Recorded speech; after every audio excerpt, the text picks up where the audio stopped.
Olá, minha galerinha! Estamos de volta e a conversa continua sendo medidas de tendência central. Só que a gente já viu que a moda era quem mais aparecia, beleza.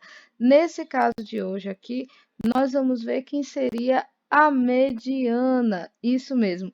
A gente vai ver quem é que realmente fica no meio em um conjunto de dados. E para fazer isso, vocês vão precisar sempre lembrar do seguinte: eu tenho aqui um conjunto de dados que eu pesquisei, mas esse conjunto de dados está fora da ordem.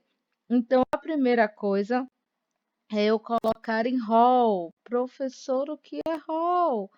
Colocar em rol, gente, é só colocar na ordem, tá certo?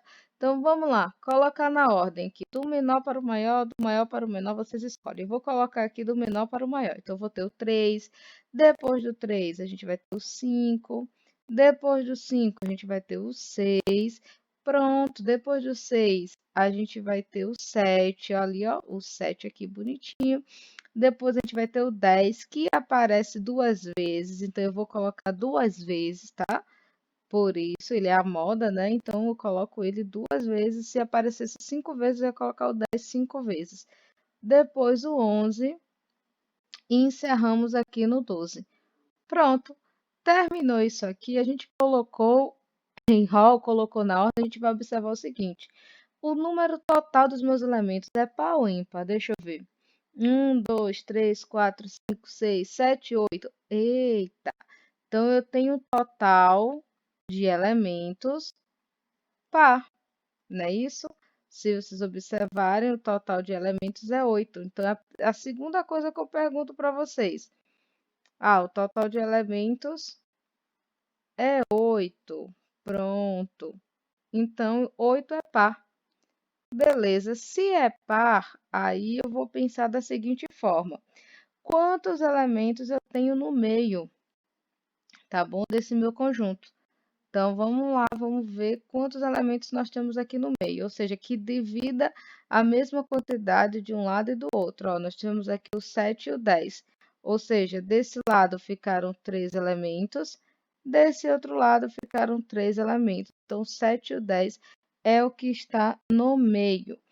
Pronto, depois que eu faço isso, depois que a gente faz isso, a gente vai calcular a média desses elementos que vocês estão vendo aqui. A média é a soma, né, dos valores e dividir pela quantidade. Então, eu vou somar aqui 7 mais 10, e aí eu vou colocar meu resultado aqui, ó, 7 mais 10, tá certo?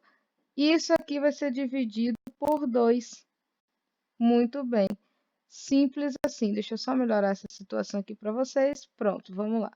7 mais 10 e o resultado vamos dividir por 2. Isso vai dar 17 dividido por 2, gente. 17 dividido por 2, você já deve estar aí na ponta da língua, que é 8,5. Então, o número que representa a mediana desse conjunto, o centro real desse conjunto de dados, é 8,5 nessa situação. Agora, vamos pensar aí. Já entendi. Então, se o número de elementos total é par, eu pego os dois que estão no meio e somo e divido por 2. Muito bem, você vai fazer isso mesmo. Você vai pegar o número de elementos, somar e dividir por 2.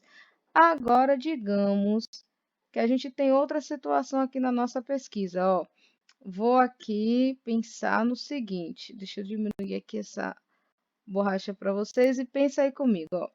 Agora a gente não tem mais 8 elementos, a gente vai botar aqui, tá? A gente vai ver outro tipo de mediana, que é quando o total de elementos ele não é par. Então, pensa comigo aí. Digamos que esse conjunto de dados perdeu esse 10, tá bom? Então, perdemos o 10 e vamos continuar nossa vida sem ele. Aqui, bonitinho. Fechei aqui, pronto. Então, nós temos esse conjunto de dados. Continuo fazendo a mediana, só que agora vou colocar em ordem os elementos, sempre colocando em ordem, ó. Eu vou ter o 3, depois do 3 o 5, o 6, quem mais agora? O 7, beleza, depois do 7 eu vou ter o 10, vou ter o 11 e vou ter o 12. Pronto. Olhei aqui meu conjunto de dados, ok. Total de elementos que eu tenho agora, 7. Gente, e 7 é ímpar. Então, quando a mediana é de um número ímpar de elementos, a gente não precisa fazer conta. Oxente, professora, como assim? É isso mesmo que vocês me ouviram. Não tem conta para fazer. A gente vai olhar quem é que está no meio, ó. Se eu deixar 3 desse lado e 3 desse lado, quem foi que sobrou para mim? O 7, gente. Então, a mediana, nesse caso, é igual a 7, tá certo? Porque aqui eu tenho um número de elementos ímpares. E quando o número do seu conjunto de dados for ímpar, olha somente quem está no meio. Espero que você tenha entendido, que tenha gostado e vamos continuando, que ainda tem mais, tá? Nossa jornada está só começando. Forte abraço.